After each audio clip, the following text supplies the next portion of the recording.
through this one. Unmasked, my life solving America's cold cases. Paul Holes with Robin Gaby Fisher. And there he is on the back. He was a criminologist, I think mostly around LA and California. A young man, got into it early. And there was this, well, I'll tell you the story here in a minute. From the detective who found the Golden State Killer, that's the name. A memoir of investigating America's toughest cold cases and the rewards and a toll of a life of solving a crime. He lost his first wife through divorce because he was too obsessed with finding these bastards, you know. Now, this is at the Zero Channel because this is an issue that I just can't show on the family-friendly side. It is Celadon Books from New York. Oh. Paul Holes is a natural criminal profiler with a talent for describing how, after working,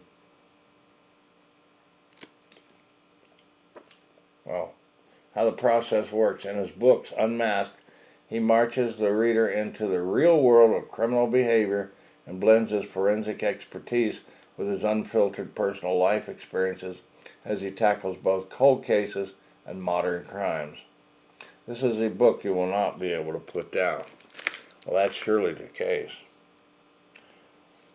In 2018, he retired as a cold case investigator after spending more than 27 years working in Contra Costa County in San Francisco Bay Area. So I was wrong. It wasn't Southern California. It was northern. Crime solving for me, he says, is more complex than the challenge of the hunt or the process of putting together pieces of a scientific puzzle. People always ask how I'm able to detach from the horrors of my work. Part of it is an innate capacity to compartmentalize. The rest is experience and exposure. And I've had plenty of both. But I've always taken pride in the fact that I can keep my feelings locked up to get the job done. Well, that was probably some of the causes of his. And then he married the second time, and he almost lost the second wife, Sherry. Lori was his first wife, by these, you know, trying to block out work when you came home, you know.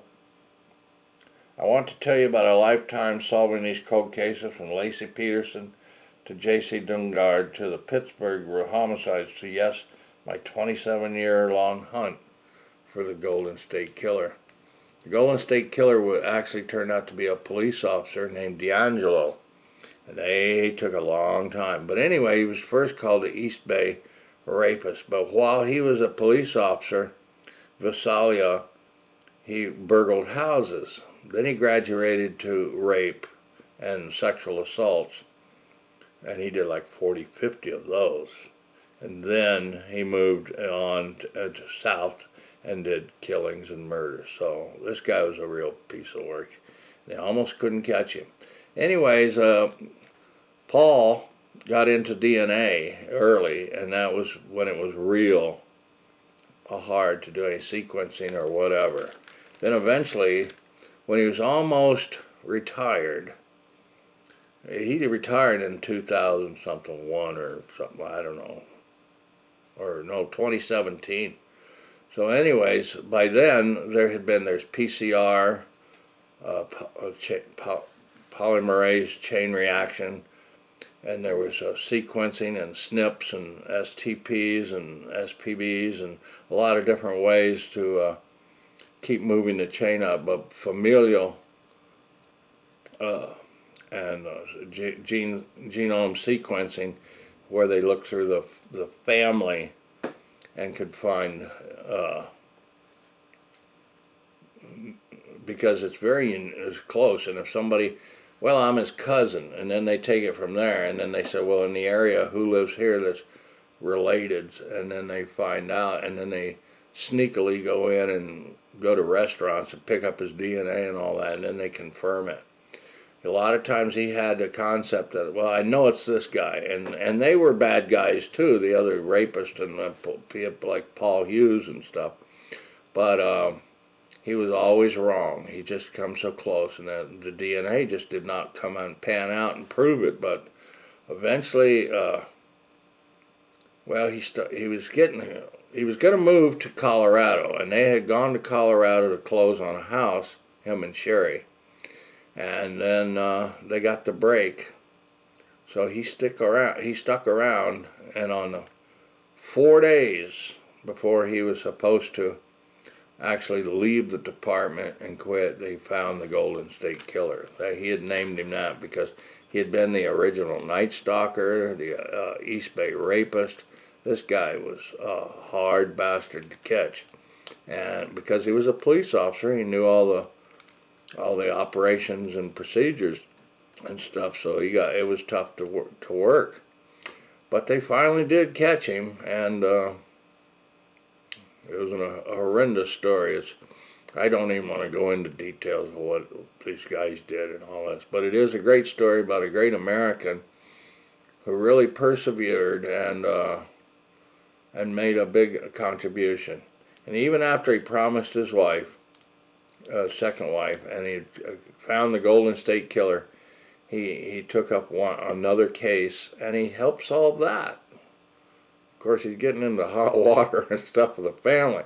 And just as he found that, and he said, I just couldn't put it down, and now he's working on a 15-year-old case a year or something. But he's always got the files and always due diligence, So kudos and hats off to a great American. We got this book at the Tucson Pima County Library. You can get it yourself. And I was trying to find something about Gaby and him, but I can't find it. So anyways, Gaby Robin Fisher was a big help to him. I can't find it easily and quickly in the book. I should have had it earmarked or postmarked or bookmarked. But thanks a lot for watching, and well, this was a hair-raising story. It was horrendous, but well worth knowing. You guys ain't gonna get away with this. And the DNA sequencing, it may have its drawbacks and all that, but it's getting better and better, and it does help, it seems, in crime fighting to do a lot. Thanks for watching KRAZ TV, and go to, well, this is going to be at the 0 channel, so when you're at the channel, go down to other channels, and I'll hit adult-related channel, the 0 channel. Thanks for watching, KRAZ.